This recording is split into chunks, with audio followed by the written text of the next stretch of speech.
Welcome to this evening's student gathering. My name is Samantha Sun. I'm the Chief Executive of the Institute. To my left is Dr. Eva Chan. Good evening, ladies and gentlemen. This time you're coming to know more about the update of the new examination and the syllabus. So welcome you all, and I hope you get some information about the new examination system, and hopefully we would like to give you all the support to pass your examination. Thank you, Eva. Okay, today it seems that I will be covering various areas. I would like to just update everyone or beef up all of you about the background of profession and the recent developments, and then there's changing in landscape, updating you on the new qualifying program, some career prospects, and what we can do for you. All right. Now, as I just mentioned, we think that the current IQS has been in place for some 12, 13 years already. And because the world economy, the regulatory requirements, everything has changed significantly in the past few years. So since 3-4 years ago, we started to look at our syllabus and what sort of competency we would want our future members to have. And this is a worldwide, after worldwide consultation, 2 years working in it, and we have now come up with a new syllabus. So the existing IQS, we have 8 subjects, but under the new syllabus, we call it Chartered Governance Qualifying Program. There will be only 7 subjects. Okay, but you still see 8 names here. I will come on to that. Now, part 1 covers corporate governance, corporate secretaryship and compliance, Hong Kong company law, interpreting financial and accounting information. All these names seem familiar, right? Corporate governance, exactly the same, but the syllabus, we have enhanced it a bit. Corporate secretaryship previously was company secretaryship. Now we add on compliance. So again, extended syllabus. Hong Kong company law looks the same as currently, but because the regulation has changed a bit, so there are some changes to the syllabus as well.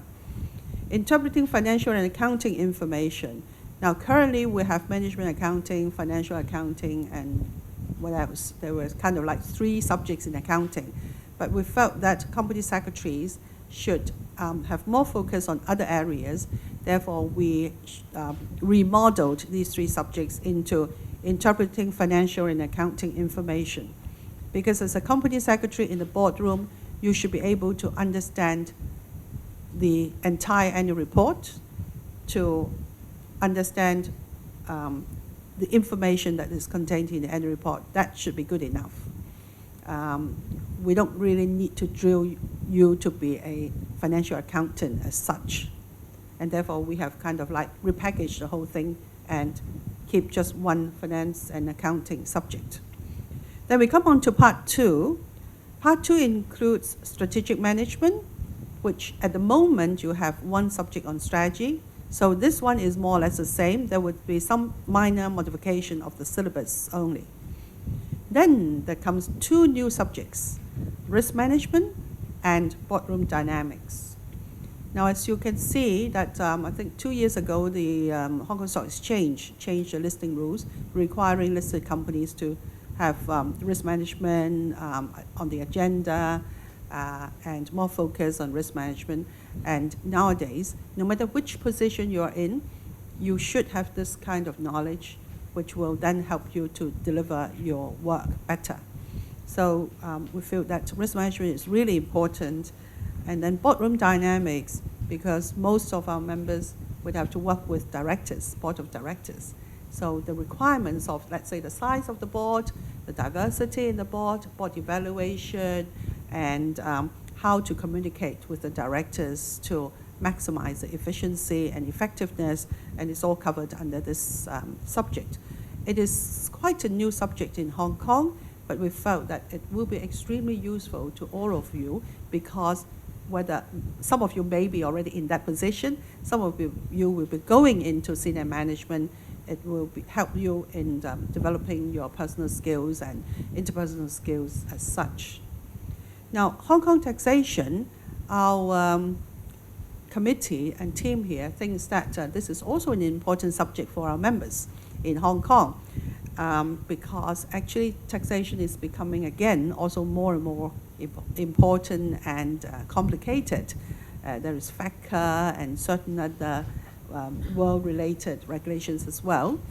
And therefore, but then under the ICSA or CGI requirements, you only need to take 7 subjects.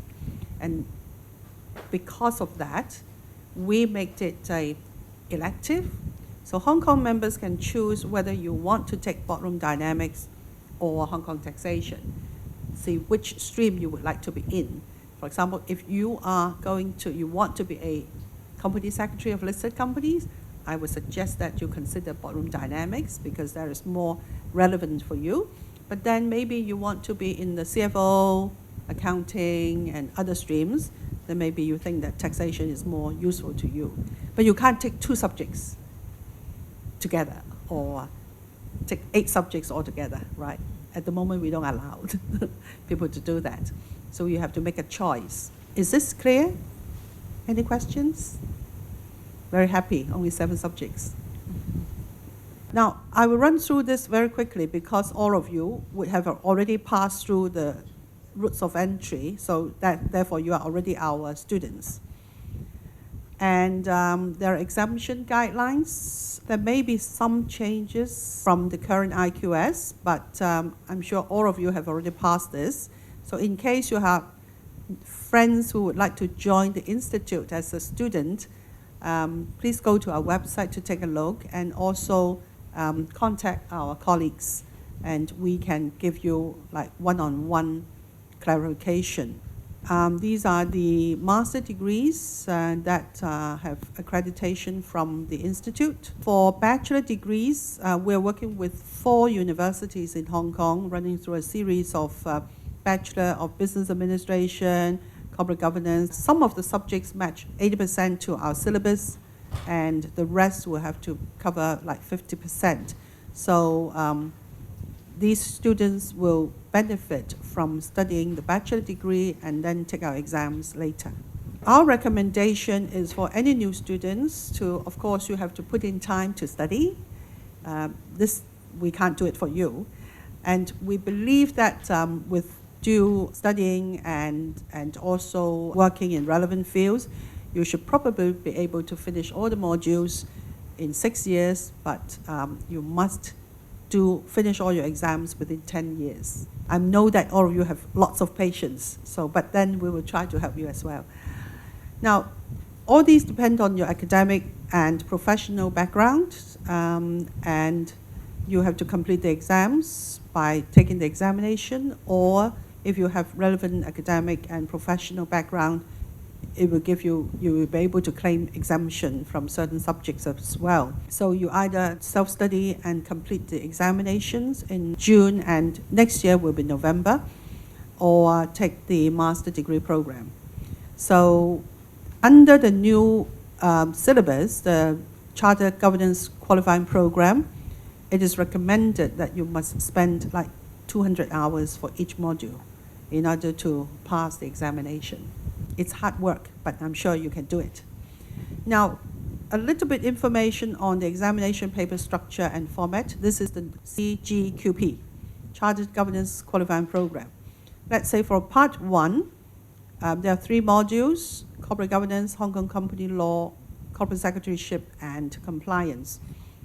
The exam format is 3 hours written exam, plus 15 minutes reading time, total 100 marks. The paper will be in 2 sessions. Session A covers 25 marks. This consists of 5 questions and each carrying 5 marks. Candidates answer all questions in this section. Section B has 75 marks. Candidates are required to complete 3 25-mark questions. Each question has 25 marks. You have to complete 3 questions. And from a choice of 4, You will have 4 questions to choose 3. Each question will bear 25 marks. And these are a mixture of scenario-based and non-scenario-based questions. All these will also be on our website. This is the final 4th paper under Part 1, Interpreting Financial and Accounting Information. The first part is the same. The paper has 3 sessions. Session A, 25 marks, 5 questions, each carrying 5 marks. You have to answer all questions. Section B, 25 marks, consists of 1 25-mark compulsory question, and Section 3C has 50 marks. Candidates are required to complete 2 25-mark questions from a choice of 3. And these are a mixture of scenario-based and non-scenario-based questions. Part 2 has 3 modules: risk management, strategic management, and boardroom dynamics. Candidates will be given a short pre-release case study approximately 6 weeks ahead of the written exam. Written exam, 3 hours, 100 marks. Candidates have to attempt 4 questions in total. Section A is based on a pre-release case study of carrying 75 marks. Candidates are required to complete 3 25-mark questions. Answer 3 out of 4 questions. Then Section B is not based on the pre-release case study carrying 25 marks. Candidates are required to complete 1 25-mark question, answering 1 out of 2 questions. It's actually quite nice to receive the case study beforehand and do some homework first. Then Hong Kong taxation is, I understand, more or less exactly the same as the current setup for Hong Kong taxation. Again, 3 hours, 2 sessions, Section A, 40 marks. A case study with a maximum of 5 compulsory questions. Section B carries 60 marks. Candidates are required to complete 3 20-mark questions from a choice of 5. And the relevant double taxation agreement will be provided in the exam paper. The Institute support to students. Currently, we provide online study materials, and this will be provided for the CGQP as well. And at the moment, our writers and reviewers are working very hard to finish the content of the study materials. It is a very substantial investment of the Institute. It's actually very substantive, very expensive. But we would like to help all of you to pass your examinations.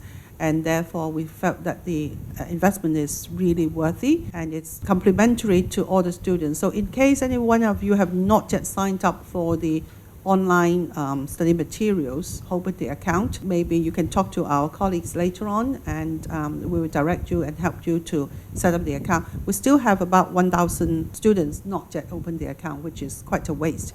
Even if you are not taking the exams, set up the account and you can go in and do some research as well. It actually leads you to a database containing the laws in Hong Kong and some case studies as well.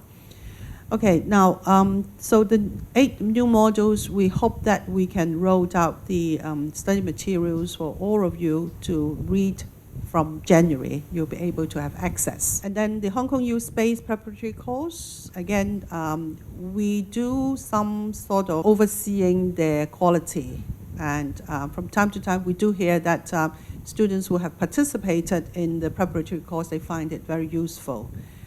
So it's a face-to-face, 3 times a year preparatory course. Now, this year, they have also rolled out an online course on corporate governance because it's quite new. We encourage you to watch out and enroll to that as well. The content should be more or less the same as the face-to-face one, but you don't have to go to the center, and you can log in during that period of time to study. The exam technique workshops, we have been holding this all the time, and we will continue.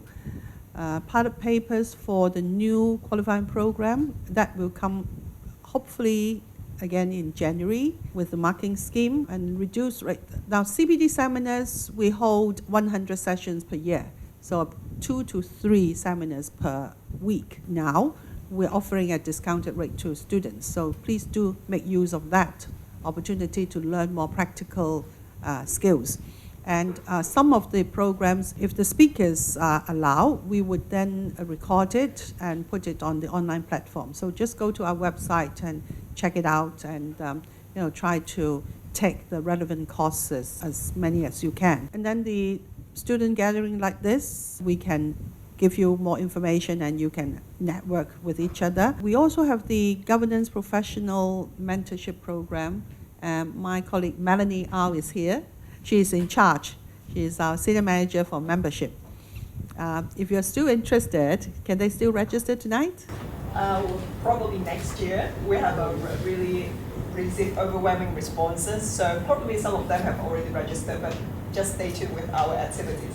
We also have a monthly journal. It's on our website, guidance notes and research projects, a lot of them. Regular emails from us. Hopefully it's not too much, too many. Telling you on how to register and exam period and payments and things like that. We also send SMS messages, so it will go to your phone and reach you very promptly. And there are some merchants discount. Just again go to our website to find out more. Now this is, I'm sorry that it is in such a small font, but let me take you through this. And later on, may I suggest that perhaps we summarize a few important pages. We can actually email to all of you, and this will also be on our website. But just in case, I think we can email a few slides to them for record. So 1st of January, we will launch the CGQP. And then in middle of February, we will start receiving enrollment for the CGQP June 2020 examinations. Again, mid-February, release the December 2019 examination result. We release the results in mid-February. So those of you who are taking the December 2019 examinations will get your result slips mid-February 2020. However, we are no longer going to post the result slips to you. You will receive an email, and please log on to our website to your personal account to look at the results. All right? This is a very secure way of sending you the information instead of putting it in an envelope and posting to you. But we will give you an email notice about this result announcement.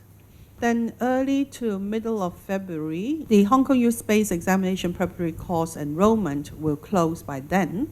So again, watch out for our communication, emails, and notification. On the 21st of February, we'll close the date for the December 2019 exam results review application. This is only affect those who are sitting for the December 2019 examinations.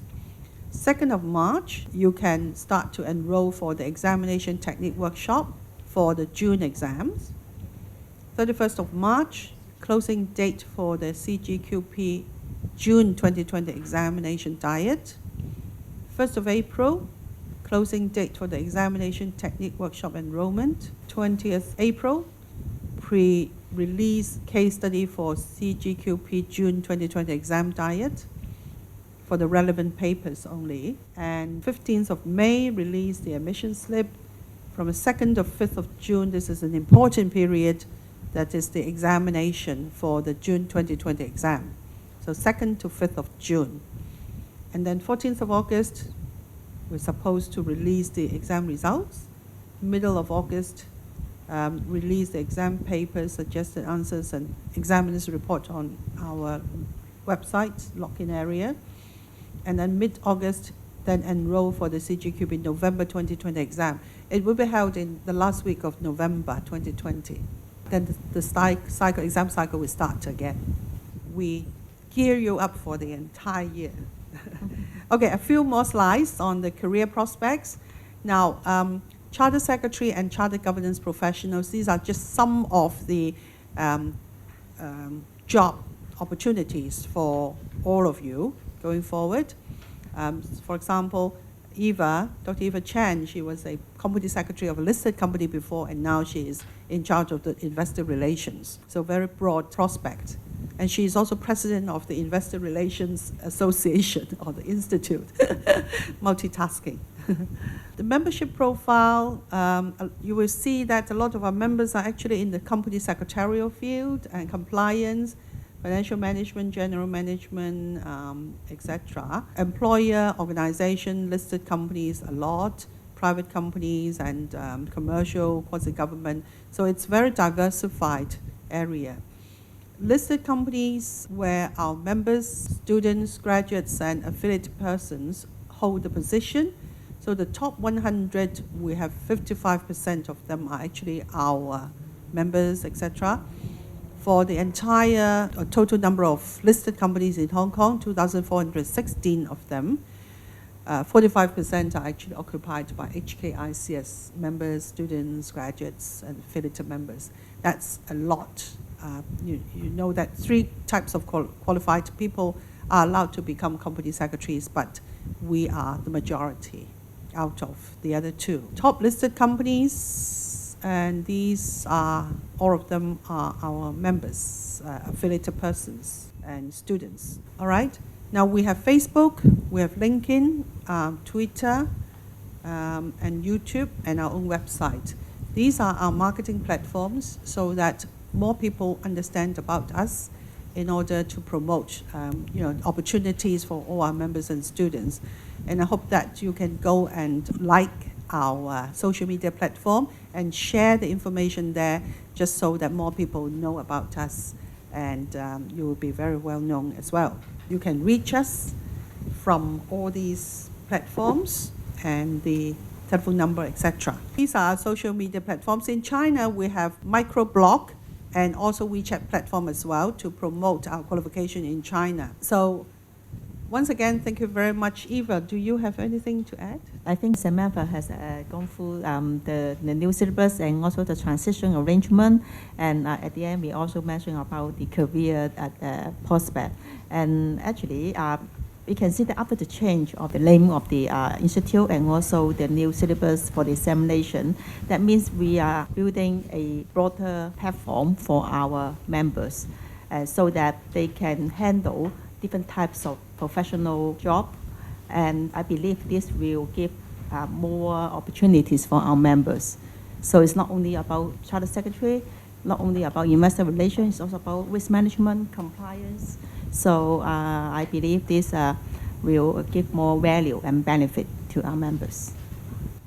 Thank you. Thank you, Eva. Okay, then we'll close our formal session now. Thank you once again for coming, and please enjoy some snacks. Thank you very much. Good Thank evening you. to you.